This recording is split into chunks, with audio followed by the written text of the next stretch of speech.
Hare Hare.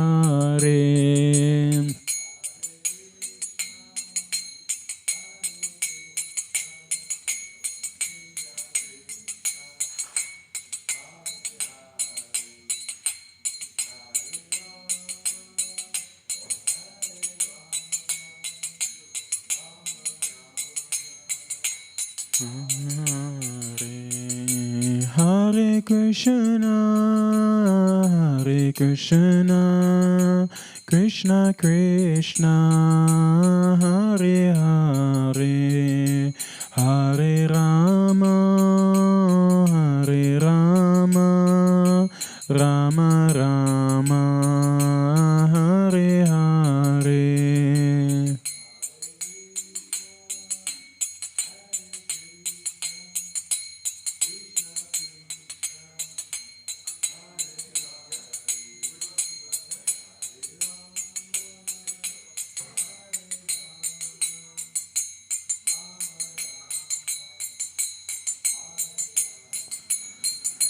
Hare Krishna, Krishna Krishna, Hare Hare, Hare Ram, Ram Ram, Hare Hare.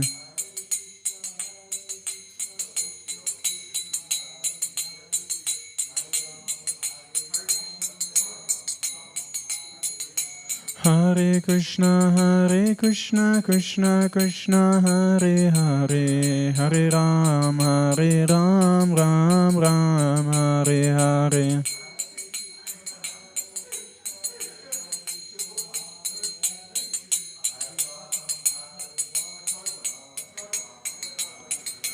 Hare Krishna, Krishna Krishna, Hare Hare, Hare Ram, Ram Ram, Hare Hare.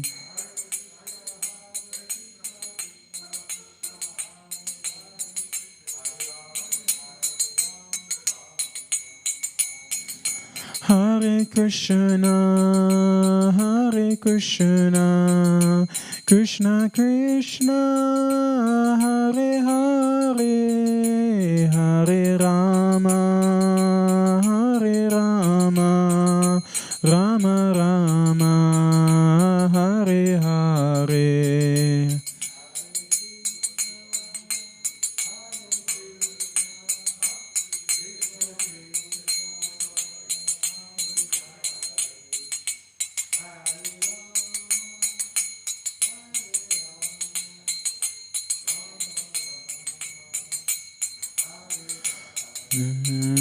Jaya Radha Gokula Nanda, Radha Gokula Nanda, Radha Gokula Nanda, Shri Radhe. Jaya Sita Ram Lakshman Hanuman, Sita Ram Lakshman Hanuman. Jaya Gauranitai,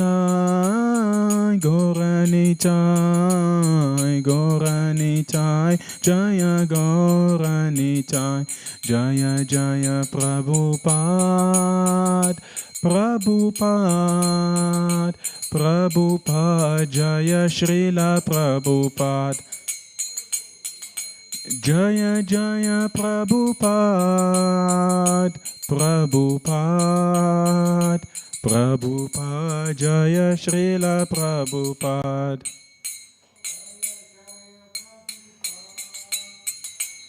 Prabhupada.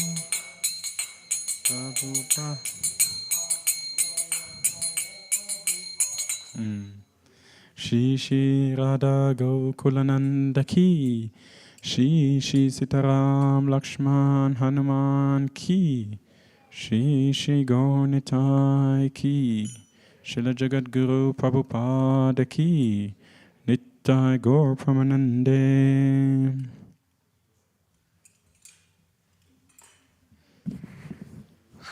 Yes, you are.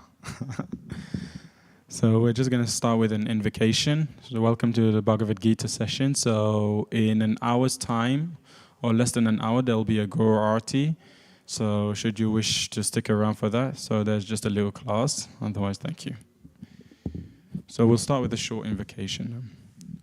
Om Agyanatimandasyā Gananjana Shalakaya Chakshurumilitam Yena Tasmai Shri Guruve Namaha Nama Om Vishnu Padaya Krishna Prashnaya Bhutale Srimate Bhaktivedanta Swami Iti Namine Namaste Saraswati Deve Gauravani Pracharine Nirvishesha Shunyavadi Paschajade Shatarine Jai Shri Krishna Chaitanya Prabhu Nityananda Shri Advaita Gadadhar Shivasati Gaura Bhaktavinda Hare Krishna Krishna Krishna Hare Hare Hare Rama Rama Rama Hare Hare Hare Krishna Krishna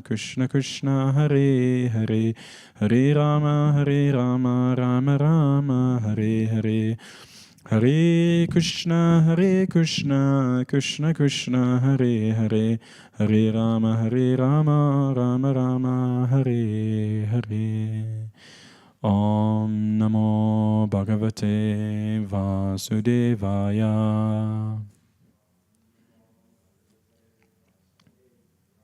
Om Namo Bhagavate Vasudevaya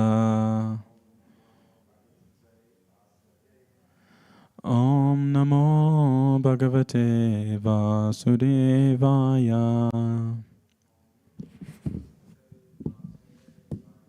Fantastic. No, you're doing well. So Hare Krishna, everyone. So thank you all so much for joining the Bhagavad-Gita class session, whether you're watching online or here in the temple room. A warm welcome. So today we're going to be reading from chapter 16, verse 23. And chapter 16 is entitled The Divine and Demoniac Natures. So, and that's chapter 23. So for those that are watching this online, you can turn to the Bhagavad-Gita, chapter 16, verse 23. And for those that are here, you can also turn to that page.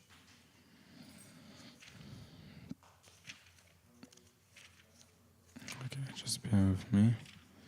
So I'll be reading it in Sanskrit, and then after that we'll be going through the transliteration, translation and purport. So please do follow along, and hopefully later on we can also have some Q&A. But first, before I begin, I seek for the blessings of all the Vaishnava devotees of the Lord, both online and offline. Vanchakalpa Tarubhishtra Kripa Sindhubhya Evacha Patitanam Pavanebhyo Vaishnavebhyo Namo Namaha. No matter how many times I'm put into this position, it's a very nerve-wracking situation that I find myself in, but also for my own purification. So I'll try my best with the Sanskrit, and then after that we'll have a short reflection and discussion of what I've discovered and learnt, and if there's anything more you can contribute or ask, please do. Aneka chitta vibranta moha jala samarita prashakta kama bhogeshu patanti narake sucho.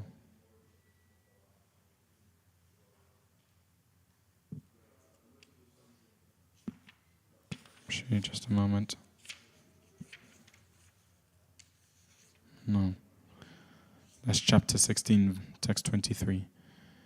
Ya shastra vidim utshrijya vatate kamakarataha nasa siddhim avam noti na sukam na param gatim. Ya shastra vidim utshrijya vatate kama karataha nasa siddhim avapnoti na sukam na param gatim. Ya shastra vidim utsrijya vatate kamakarataha nasa siddhim avapnoti na sukam na param gatim. So now we'll do transliteration. That will be much easier. Ya, anyone who. Shastra vidim, the regulations of the scriptures. Usrijya, giving up. Vatate, remains. Kamakarataha, acting whimsically in lust. Na, never. Sa, he. Siddhim, perfection. Avapnoti, achieves. Na, never. Sukham, happiness. Na, never. Param, the supreme. Gatim, perfectional stage. Translation. He who discards scriptural injunctions and acts according to his own whims attains neither perfection nor happiness, nor the supreme destination. Repeat after me. He who discards scriptural injunctions and acts according to his own whims attains neither perfection nor happiness, nor the supreme destination. Purport by His Divine Grace A.C. Bhaktivedanta Swami Srila Prabhupada. Srila Prabhupada Ki. As described before, the Shastra Vidhi, or the direction of the Shastra, is given to the different castes and orders of human society. Everyone is expected to follow these rules and regulations. If one does not follow them and acts whimsically according to his lust, greed, and desire, then he will never be perfect in his life. In other words, a man may theoretically know all these things, but if he does not apply them in his own life, then he is to be known as the lowest of mankind. In the human form of life, a living entity is expected to be sane and to follow regulations given for elevating his life to the highest platform. But if he does not follow them, then he degrades himself. But even if he follows the rules and regulations and moral principles and ultimately does not come to the stage of understanding the Supreme Lord, then all his knowledge becomes spoiled. And even if he accepts the existence of God, if he does not engage himself in the service of the Lord, his attempts are spoiled. Therefore, one should gradually raise himself to the platform of Krishna consciousness and devotional service. It is then and there that he can attain the highest perfectional stage, not otherwise. The word kamakarataha is very significant. A person who knowingly violates the rules acts in lust. He knows that this is forbidden, but still he acts. This is called acting whimsically. He knows that this should be done, but still he does not do it. Therefore, he is called whimsical. Such persons are destined to be condemned by the Supreme Lord. Such persons cannot have the perfection which is meant for the human life. The human life is especially meant for purifying one's existence, and one who does not follow the rules and regulations cannot purify himself, nor can he attain the real stage of happiness. Namo Om Vishnu Padaya Krishna Prasthaya Bhutale Srimate Bhaktivedanta Swami Niti Namine. Namaste Saraswati Deve Gauravani Pracharine Nirvishesha Shunyavadi Paschachade Shatarine Jai Shri Krishna Chaitanya Prabhu Nityananda Shri Advaita Gadadhar Shivasadi Gaura Bhaktavinda.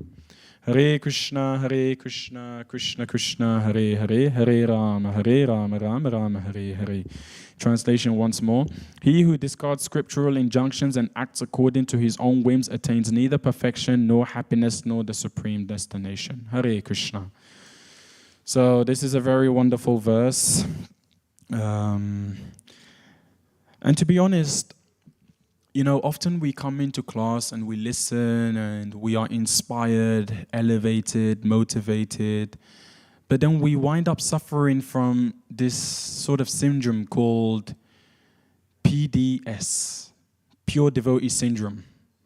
In that moment, we feel like, okay, I can accomplish so much. I can do so much. I can be so much. I can really develop my relationship with Krishna. But then as soon as we wind up going outside of the temple, the harsh reality of life hits.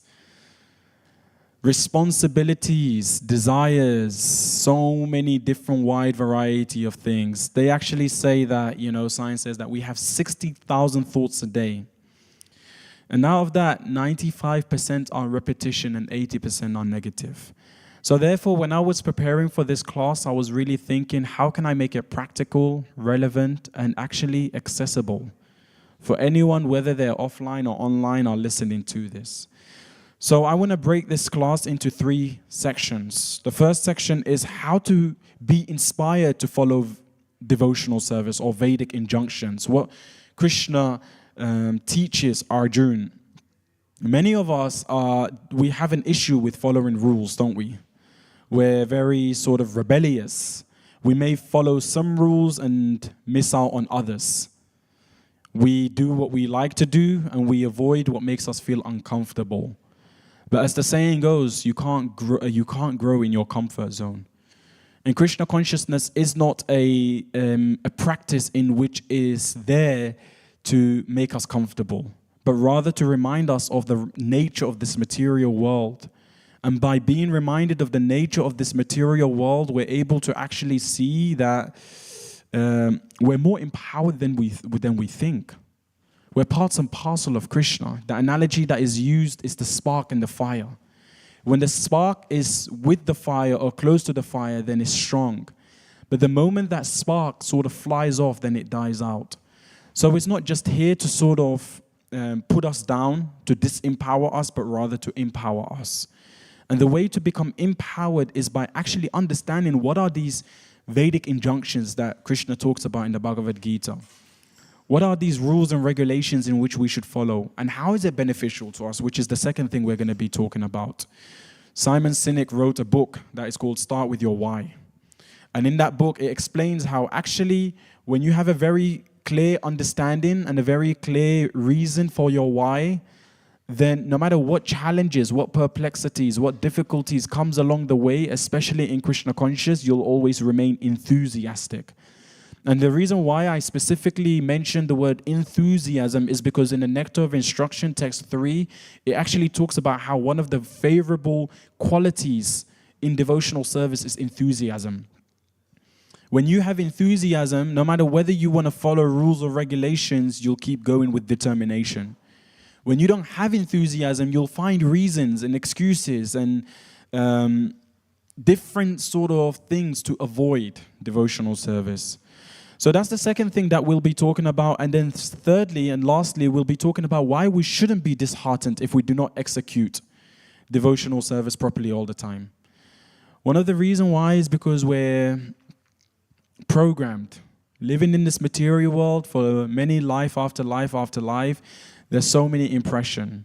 So it's unrealistic, it's impractical, it is unfair. Because there's so much impression that has been left on our consciousness life after life after life after life. And what we're simply trying to do is follow a process in which we first deprogram everything that has become programmed in our mind so that therefore we can actually plug in the real program, if that makes sense. So you have to unlearn to learn. Once, a mother and a daughter. So the mother went to a teacher, a pianist teacher, and said to the pianist teacher, "Can you teach my daughter how to play piano?" And then after that, the teacher said, "Okay, sure. How much does your daughter know?" And the mother said, "Oh, my daughter knows quite a lot. So would you be able to teach her?" And he was like, "Okay, of course, I can teach her, but I'm going to have to pay you double than what I pay my usual students." Why? Because first I have to unteach your daughter everything in order to teach her what piano really is. And similarly, we have to unlearn everything of what we think devotional service is all about, what living life is all about, what living with purpose is all about, in order to really understand what living with purpose means, what devotional service means. Sometimes the reality and what we perceive are not entirely similar. And so therefore, there's a lot of discouragement and disheartenment in spiritual life. Because this is the reality and this is the ideal. It's two separate things and it does not match.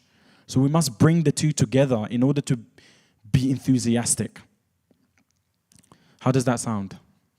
Okay. If you have any question, please Write it down. So the first question is, how can we remain inspired if we do not naturally feel inspired to perform sadhana and service? So I think one of the first most fundamentally important thing to remember is actually, and it's really quite interesting how first we must understand that the path to hell can often be paved with a positive intention. Positive intention alone is not enough. Positive intention must be guided by a manual, by some sort of a form of a direction. If positive intention is not guided by a direction, then what happens is that we may have our own idea of what we think is right and wrong. What we think will progress us and what we think will actually become an impediment. And one of the most interesting observation and analysis that I can think of regarding this matter is how, I don't know if you're very familiar with the story of one of Hitler's lieutenant. And that lieutenant, once he was getting a massage, and then he turned around to his masseuse and said, you know what? I think I'm doing a pretty good job in the world. I'm a non-violent person. I'm trying to contribute to this world. And the masseuse said, like, how? That's insane. That's crazy. How? How do you think you're doing well? It's like, because I'm getting rid of all the Jews in the world. So therefore, positive intention is not enough.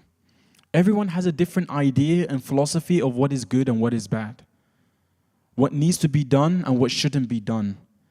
But when we turn to Shastra coming from Krishna, instructions from Krishna, then what it is that we can infuse positive intention with what is the right thing to do.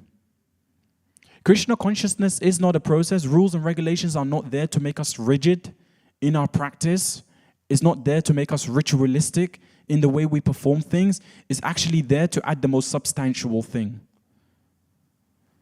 It's there to add that spiritual aspect of guidance that we all require. So therefore, positive intention is not enough. Because another way that we can all see it is that we've lived in this world for many, many, many years. And we've had many, many different lives.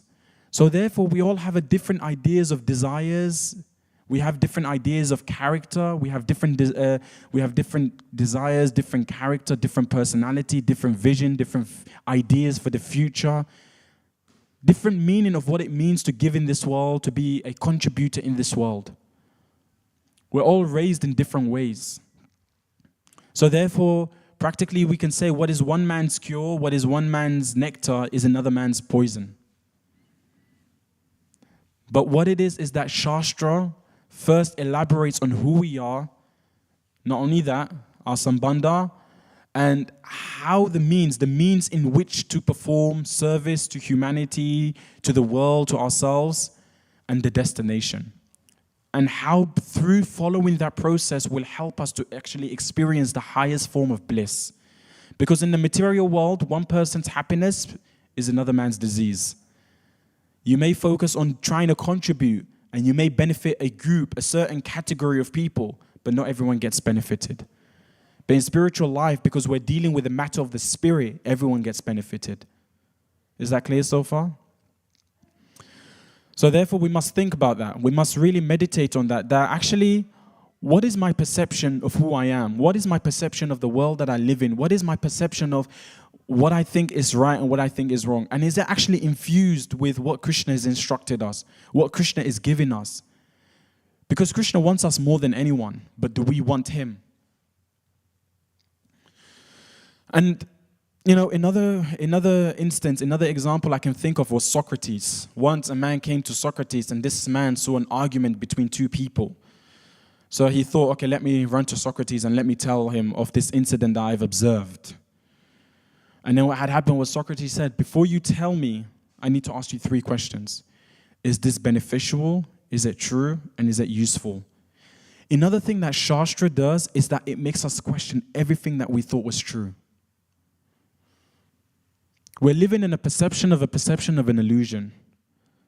So therefore, how can we identify and how can we understand and know what is true and what is not if we don't have a source in which to refer to, in which to turn to? So this is another thing that Shastra does. This is another thing that through following rules and regulations, it doesn't make us rigid, but rather it makes us question everything. Because spiritual life, Krishna consciousness is a circular process. It's not a linear process.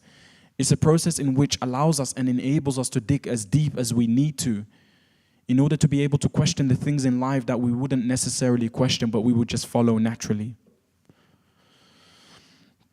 So, again, like I repeat, rules and regulations are not there to make us rigid.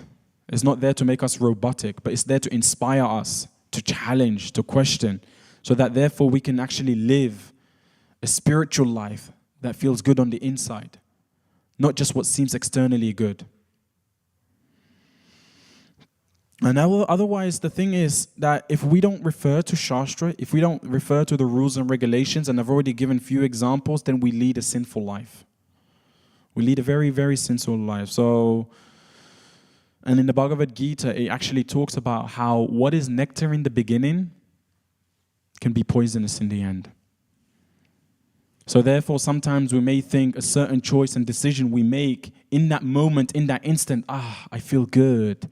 This makes me feel so inspired. This makes us like, one of the things is follow your dreams, follow your goals, do whatever you want to do. Yes, do whatever you want to do may feel good in the moment, but then later on, it becomes a very regretful decision. So therefore, again, this is just another reason why we should refer to Shastra. We should refer to the rules and regulations that Srila Prabhupada has given us, the instructions of Krishna.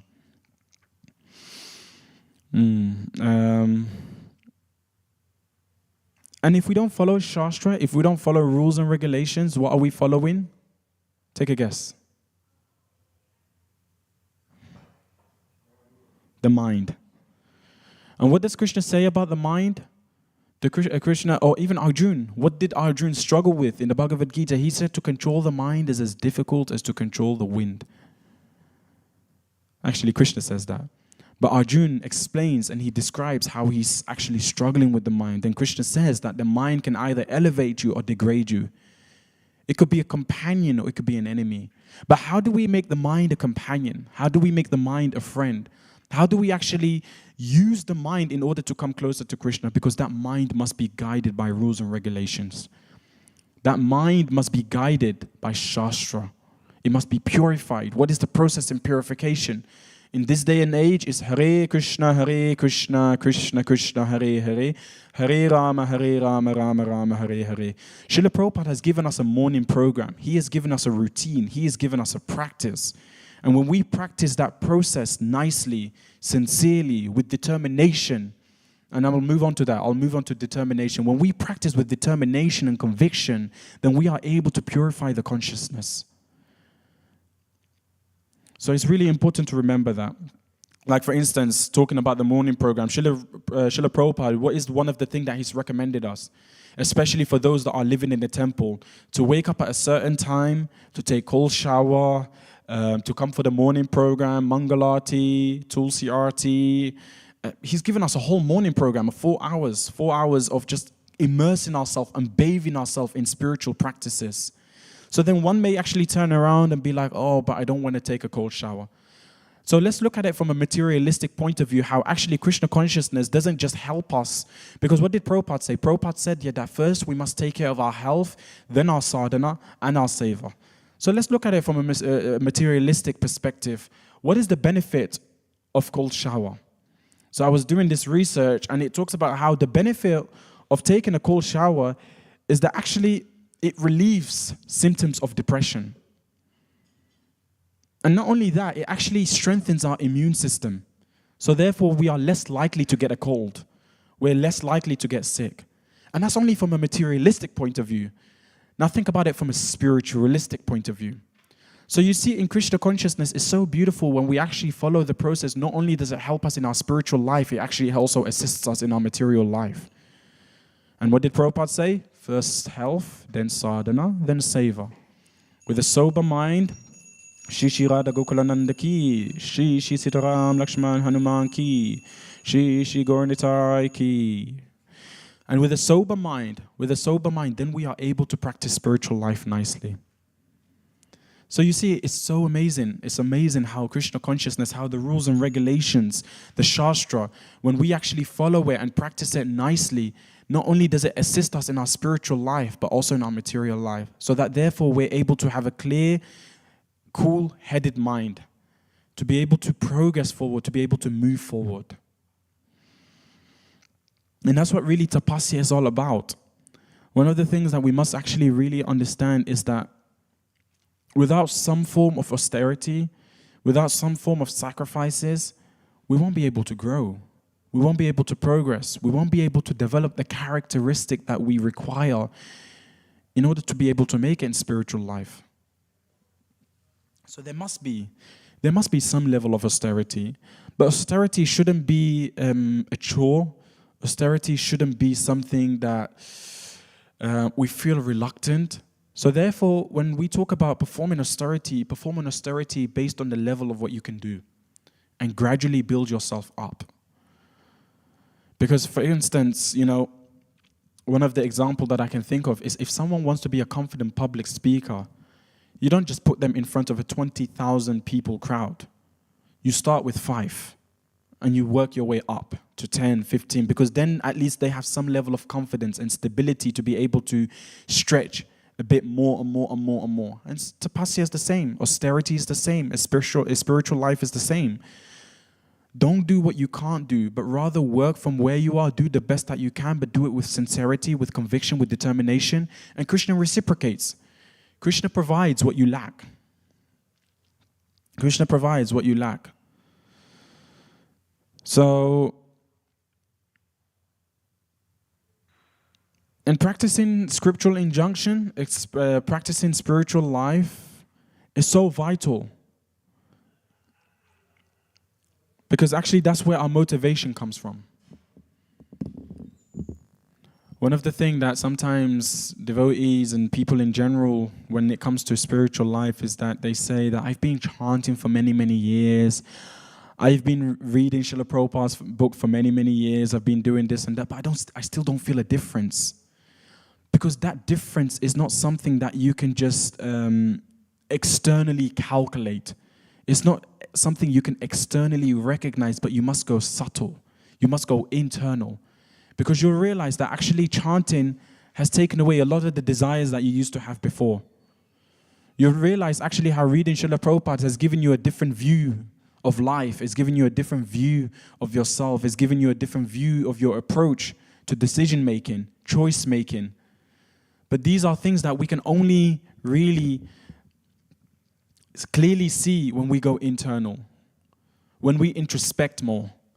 So when we introspect more, we actually realize and we recognize how rules and regulations have actually benefited us for many, many years or months. And even, sometimes some devotees may just come and stay in the temple for a few weeks or few months.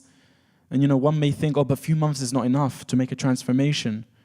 But 1 month or 1 week is enough to leave an impression on one's consciousness of what life can really feel like, seem like, and be like, according to the Vedic injunctions. So, and following scriptural injunctions, following the rules and regulations of Shastra, practicing and applying our lives to devotional service, it may be difficult in the beginning, even in the middle, but eventually what it also allows us to do is it allows us to develop a taste, some form of taste. It may not necessarily be a full taste, but some sort of a taste. Like how many of you chant? Like I know, for instance, you chant, oh, fantastic. And you know that the moment you lose your bead bag or you lose your bead or, you can't seem to find it, you just panic. So, oh my God, I need my bead. I need to chant. You panic. So it means that to some degree, following the rules and regulations, following Shastra, is allowing you to experience some level of taste, some level of ruchi for something higher. And then what you're slowly doing is you're drifting away from that which is lower. But now, as hopeful as that may seem, we mustn't also be discouraged. Because like I said, while there is so much transformation happening on one side, on the other side, what we're trying to do is get rid of the old program. So therefore, what happens is that sometimes we may slip. Sometimes we may be discouraged. Sometimes we may be disheartened. But that is no reason to stop. If you're chanting and you're still not experiencing taste, you're not experiencing transformation, do you stop chanting? No, you continue chanting. It kind of goes to the analogy, the example of two diggers that were digging onto a soil because they thought that there was a gold. And one kept digging and digging and digging and digging, and after half an hour he stopped because it's like, oh, there's nothing there. But he didn't realize that he was just an inch away from the diamond. The other one kept digging and digging and digging and digging and digging, and he eventually found the diamond. And that's what spiritual life is like. Sometimes you can be so close to the goal, but you may feel discouraged because you may not see external result, but you just keep going at it. And that's why enthusiasm is so important. Reading Srila Prabhupada's book is so important. Hearing from Srila Prabhupada, hearing from devotees, associating with devotees, chanting the Maha Mantra, joining Kirtan. All this is so important because it's what keeps us going again and again and again and again. And that's what it is, actually. When we follow rules and regulations, we kind of divert ourselves from the mind and all of its negative viewpoint. Actually, it's quite interesting. Sometimes in many different faiths, we talk about how, we don't want to go to hell, or we don't want to experience hellish experiences after we die. But actually, I was actually meditating on this, that you don't have to die to experience hellish. You can experience hellish in your mind right now while you're in this world. Because that is the nature of the mind. The nature of the mind is criticism, comparison, and competitiveness. It's always looking for reasons and excuses to give you a hell. But what does Krishna want to give you? Krishna wants to give you relief and confidence. So therefore, when we follow scriptural injunction, when we follow Shastra, it relieves our mind from this sort of hellish experience that we're going through day by day, year by year, month by month. The second thing is that, and this is really important, that when we are following scriptural injunctions, what it also does is that it kind of rids of our anathas bit by bit. Now, we must understand that anathas is not something that we can just get rid of in one lifetime or in 1 year, or it's not something that you can put a calculation to it. It may take many lifetimes. It may take till the end of this life. It may take the end of many other lives. But following the rules and regulations, the scriptural injunctions, at least it allows us to bring these anathas to the surface. And that's the beauty. That's the beauty of practice. This is sometimes one of the things I fail to see. The beauty of repeatedly doing the same thing again and again and again, even if you don't feel like doing it, is that what it does, it churns out all these unwanted qualities, all these unwanted habits. It makes you come face to face with yourself and see what are the things that you need to resolve, what are the things that you need to work on. Because in the material world, if you don't like something, you can just move on.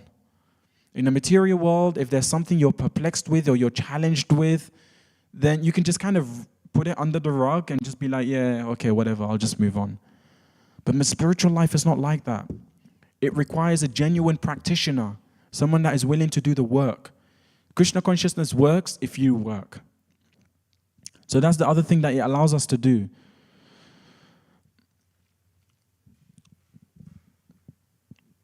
And one of the example that I kind of remember, how actually, Krishna consciousness even transcends sometimes what we feel uncomfortable with, is that I was just kind of reading one pastime about how once devotees were in Mayapur.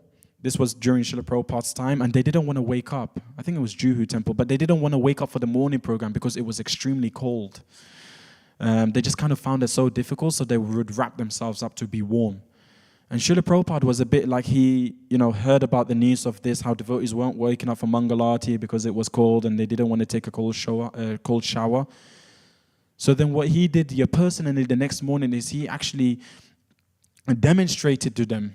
He took a cold shower, went for the morning program, sang, and everything to demonstrate and to show all of these disciples, all of these, you can say, students, that actually, when we remain chaste to the rules and regulations, when we remain chaste to the instructions of the spiritual master, what Krishna wants of us, actually we can transcend beyond any discomfort. Because what may seem poisonous in the beginning can be nectarian in the end. You may not want to take a cold shower, you may not want to wake up early in the morning, but if you do it in the long term, it disciplines you and it trains you And it allows you to kind of be molded into the sort of devotee, into the sort of person that can come closer to Krishna. Krishna says, as you surrender unto me, as one surrenders unto me, I reward them accordingly. And he has given us the Shastra. He's given us the scriptural injunctions in how to do this, how to execute this, and how to accomplish this. Srila Prabhupada said, if one is engaged in bhakti yoga practice, devotional service, immediately the anarthas will be diminished. So earlier on, as I was saying to you, we've kind of spoken about anarthas, we've spoken about the benefit of following rules and regulations, but we may not always feel like we want to follow rules and regulations. Sometimes we may feel like we just want to kind of coop up in our bed and just stay there because it's nice and warm, especially now that winter is coming. So what do? So then Srila Prabhupada said that actually the secret to progress in Krishna consciousness in spiritual life is enthusiasm. That even if you don't want to do something, you do it anyway because it grows you. You grow into it. And in the Nectar of Instruction, text 3, it talks about there are 6 principles favorable to the execution of pure devotional service. Being enthusiastic, endeavoring with confidence. So earlier on, I said to you that when you develop your relationship with Krishna, you naturally feel this sense of relief and confidence. Confidence that you're able to accomplish anything, and relief that Krishna is always protecting you. Not only that, being patient, acting according. Being patient is so important. You may chant for many, many years and you may not still see the result, but it doesn't mean that the result is not happening. It is there. Just because you see it doesn't mean it's not happening. Acting according to regulative principle, such as Shravanam, Kirtanam, Vishnu Smaranam, hearing, chanting, and remembering Krishna. Abandoning the association of non-devotees. Devotees, association is like a rod. If you put that rod onto a fire, it takes on that quality. If you put that rod onto an ice, it takes on that quality. It becomes cold. It becomes hot or cold. Similarly, association is like that. The people that you surround yourself with, the people that you spend your time with, and so therefore we're taught that actually 20% of the time you should spend with seniors, 40% of the time with peers, and 40% of the time with juniors. Seniors are there to educate you, to infuse you, to inspire you. Peers are there for you to exchange minds with. Great minds, they discuss and they talk about visions. Visions of how to become more Krishna conscious. Visions in how to grow closer to Krishna. Small mind gossip. Small mind talk about the problems of the world, the perplexity of why one can't progress, why this is doing, why he's doing that, why she's like that, why is this happening. So therefore, association is important. The people that we choose to spend time with are the people that we're going to become. Show me your friends, show me 3 of your friends, and I'll tell you who you are. I don't even need to know you personally. So therefore, we must spend time, peers, with like-minded people and juniors, because then we can contribute to their life. Krishna consciousness is a process that is there to make us a servant, but also leaders. But what does it mean to be a leader? It means to serve. If serving is beneath us, then leadership is beyond us. So that's also really important. Following in the footsteps of the previous Acharyas. So we must follow the Acharyas. Acharyas means those that have actually led the path, those that have lived an example, and those that have actually shown us what could be possible. So our Acharya is His Divine Grace, A.C. Bhaktivedanta Swami Srila Prabhupada. And we follow in his footsteps, and the footsteps of his disciples, his students, the gurus. We must remain chaste to that. Otherwise, we act whimsically, according to emotions. When emotion is high, logic is low.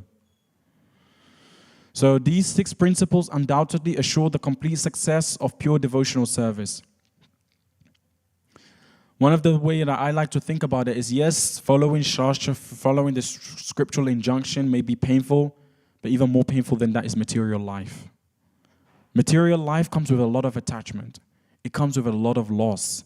It comes with a lot of lack of understanding and knowledge of why what is happening to me. But Krishna consciousness not only tells us that this is who you are, this is the process, this is the destination, this is what you're going to go through, but these are the ways to overcome them. So Krishna consciousness is there to actually equip us, to give us the tools that we require in order to be able to go through this material life. chaste to our Guru, chaste to Srila Prabhupada, chaste to the scripture, the words that Krishna spoke to Arjun. Otherwise, we are in darkness. And so lastly, so we only have 10 minutes, so I'll just kind of conclude, even though I've got so much more to say. How can we remain motivated to follow rules and regulations? Just actually bear with me.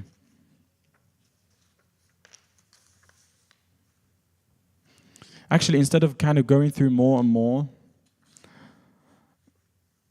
so the last thing I will sort of conclude with is that it's also very important to be determined. To be determined in following the rules and regulations. Actually, two interesting things. To be determined, but also to realize that, Krishna consciousness is not a decision that you make just one day. It's a decision that you must make every day. Every day you must make a decision that I want to be Krishna conscious. That I want to be chaste to Srila Prabhupada and to my Guru and to following the words of Krishna. To following the Bhagavad-Gita, following my Guru, following Srila Prabhupada. It's a decision you must make every day. The reason why sometimes people experience fluctuation in spiritual life is because they think it's a one-off kind of thing. I just made this decision and my entire life will change. No, it's something that you battle with every single day. Every day. The thought must be there. I want to be Krishna conscious. I want to grow. I want to progress. I want to see what it is that I need to improve on to become more Krishna conscious. If you think it's just a one-off thing, then you will experience a lot of difficulties. And with that decision making, there must be determination. It's not going to be easy, but it's going to be worth it. Because so many people before you, before me, they've done it. And if they've done it, if we can take them as a source of inspiration, so can we do it. But it's something that we must go internal.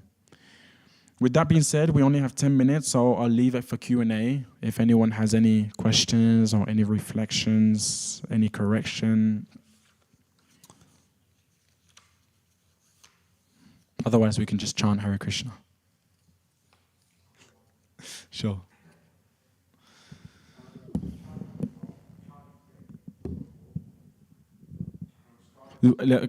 Maybe we can get the mic so they're there for the people. Just let me do it.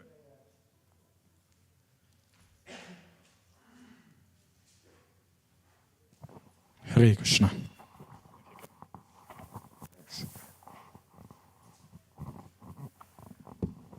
Yeah, so I'm trying to go deeper, if that's the right terminology to use with the Krishna consciousness. Mm-hmm. And I'm getting to do the stuff in the I'm trying to build stuff to do the offerings and that. I've got the stuff in. I'm doing more and more chanting.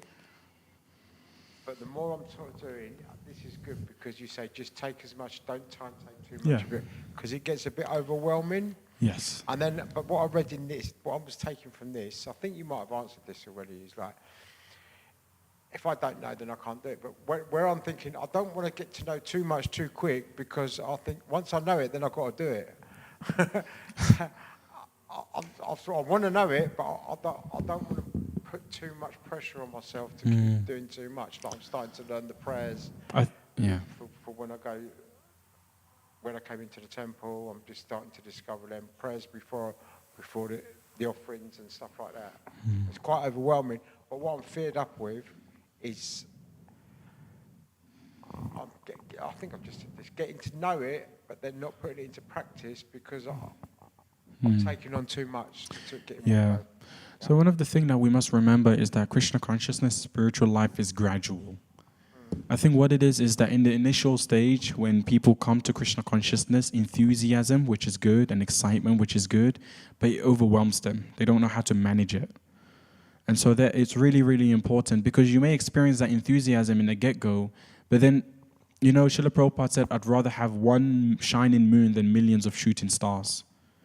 So therefore, what it is that it's really important that you ask. It's not about how you begin, but how you sustain and how you kind of end when, you're no longer in this material world, or you leave your body.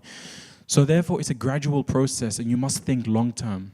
Not the short term that I need to do this and this and that. You must sort of, there's something called quadrant time flow.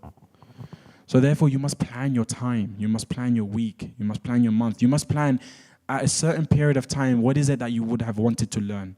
And then later on, what can you gradually move on to learning after that? And this is some practical tips.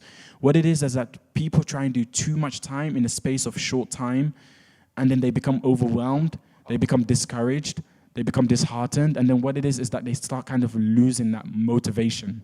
I actually mentioned that to my friend who's doing some other stuff today, and I sort of suggested, look, don't do too, because it's like going to the gym. Yeah. Go to the gym, join the gym, go every day crazy for 2 hours, and then a month later, it's like none. Precisely. So that's what I would suggest is that stop putting so much pressure on yourself, and just kind of break your time, and just focus on one thing. It's just like spiritual life can be considered like a car. If you get one part of the car working, one part of the engine, whatever it is, it kind of gets everything else flowing, slowly but gradually. Yeah. Just pick up one, say go on to doing food offering or concentrate on do one at a time then. Precisely. Yeah. All right. Any other question? Otherwise, we've literally got 5 minutes left.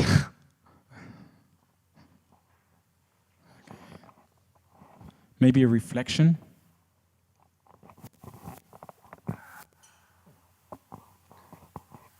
So, okay, my name is Carlos Utor Chaitanya Das. Nice to meet you. Hare Krishna, thank you. Krishna. So I was basically studying the Bhagavad-Gita as well last year because I was struggling with my own life, and that's usually where it starts. And I struggled also understanding the Bhagavad-Gita. So I came to, I guess, a bit different conclusions. I start with why should we actually do spiritual life? Yeah. And that's the answer I got was Bhagavad-Gita verse 124, where Krishna says, look, Arjun, here's your, the Kurus are here ready to kill you now, in the end. And what I took from that verse was, everybody's selfish, and they're just out here to destroy you, and they don't want to give you a single thing. That's the reason why we have to be very careful and come on a spiritual path. And we actually share the same problem because we also have desires, ambitions, and put them above other people. Like we basically are out to exploit others, which is Rajaguna. So I'm translating Rajaguna as selfishness. We're all selfish, we all have desires, and that makes it extremely dangerous. This is a very, like basically we make trouble to each other in the end. And Krishna says, well, you cannot remove yourself from this game, right? You have basically your dharma, you have your purpose as a warrior. You can run away, but in the end you still have to, you will do it anyway. You're forced to that. So I think Krishna wants us to be ourselves, which should be quite easy. Yeah. If we are like, it's like an apple tree, be an apple tree. It's 5 minutes over. No, it's not over. There's still 4 minutes. But yeah, that's good. 4 minutes. Yeah, no. Thank you so much. I think yes, it should be an easy process to be yourself. Yeah. And then he says, what's actually the purpose of all the yogas, like these things we're doing, which you struggle with, this process, a spiritual life, let's say. What's the purpose from all that? What is the purpose of yoga? And he says the purpose of yoga is to achieve purity. What does purity mean? Purity means selflessness. So to go from selfishness by just, yes, I give you work, but I want money. And if he pays more, I work for him. So to go from this selfishness towards selflessness. So that's the purification. That's what he wants. And that, again, that's not so difficult. I mean, you know, it's not a struggle to, well, it is, yes, it is a struggle to become selfless because it requires humility. And humility usually comes from humiliation, which means you got broken down. You have lost what's important to you. You have lost your wife. You have lost your child. You have lost something important to you, your money or respect or friends. You got humiliated, and then you get the humility, and then you become more selfless. And the more selfless work you do, you're building up something, and then you'll have a long-term fruit from that. But again, that's still not really the way out. You're still in samsara, even if you're in sattva guna, in selflessness, you're still in, right? So you still need something else to come out. And that's then the relationship. And that's why I think it's like a dating service, which we're doing here. The spiritual dating service. So we can continue this, literally 1 more minute. Oh, okay.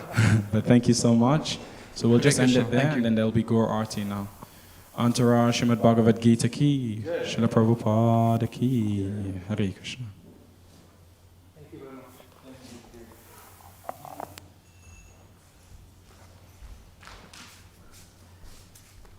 Do you want to lead Gaur Arti? Unless there's someone else. Do you want to lead Gaur Arti? Lead. You've led Gaur Arti before? Is it this one?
Hare Krishna,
Krishna Krishna Krishna Hare Hare Hare Ram Ram Ram Hare Hare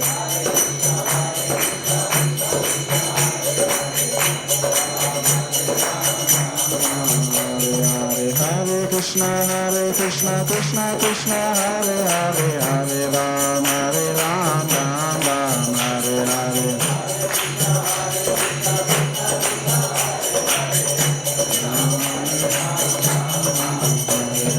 Hare Krishna Krishna Krishna Hare Hare Hare Rama Rama Rama Hare Hare Bolo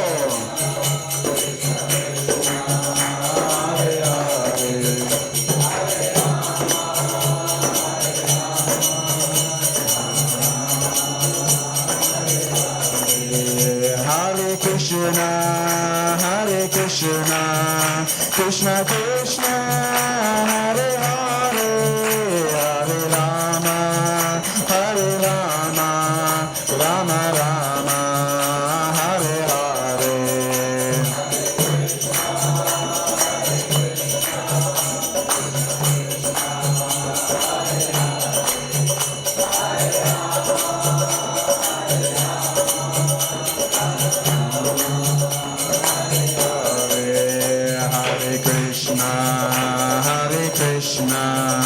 Krishna Krishna Hare Hare Hare Rama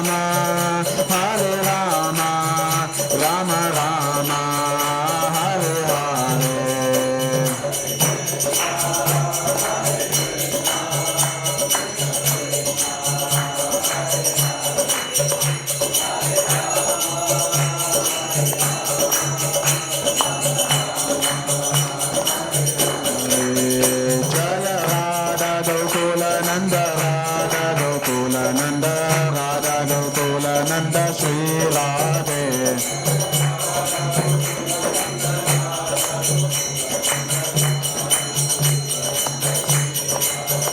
Jaya Sita Ram Lakshman Hanuman Jaya Sita Ram Lakshman Hanuman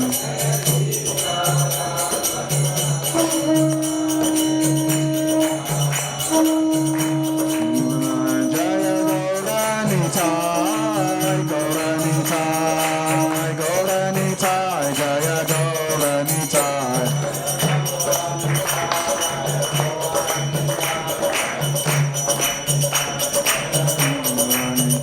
Jaya Jaya Prabhupada Jaya Srila Prabhupada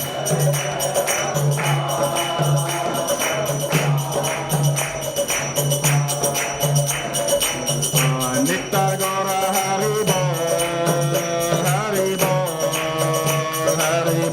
Nitya Gaura Haribo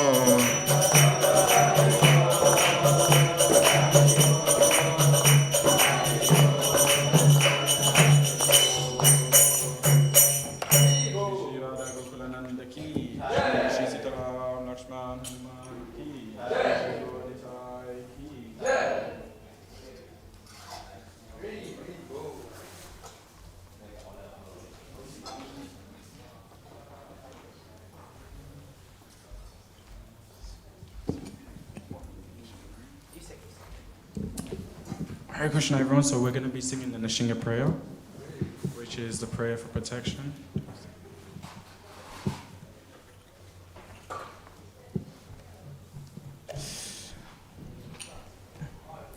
Namaste Narasimhaya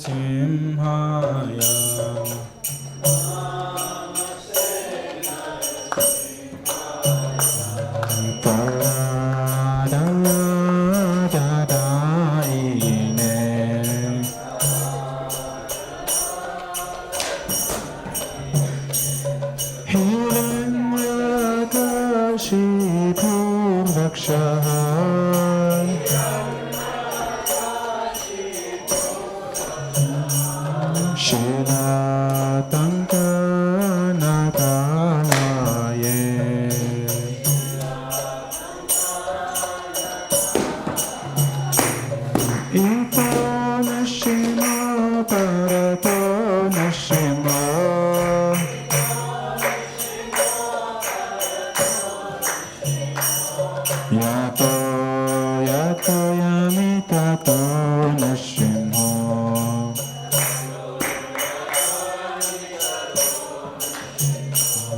Bahe nashimo hridaye nashimho.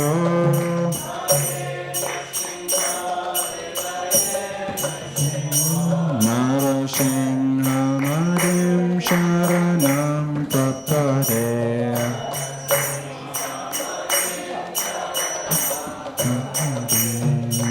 Tavakara kamalavare naka abhuta shinda dalita hiranyakashipur tanubrinda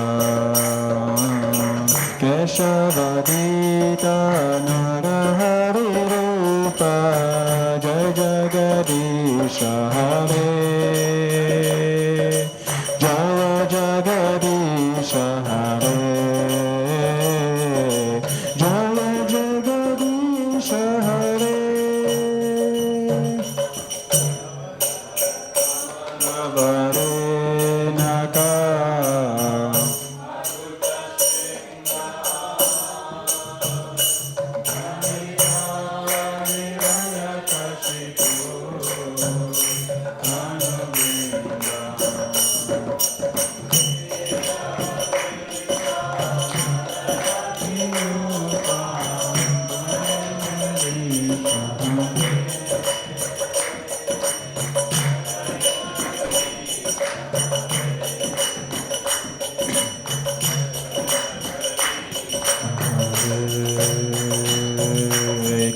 Keshavadita Narahari Rupa Jai Jagadisha Hare.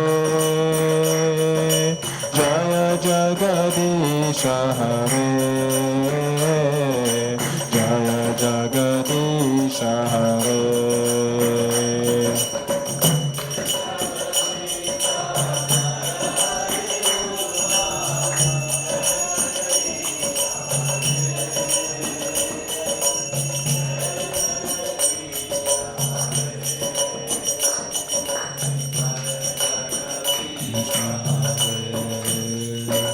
Nashinga Bhagavan ki, Prahlad Maharaj ki, Srila Prabhupada ki, Nittai Gaur Pramanande. Hare Krishna.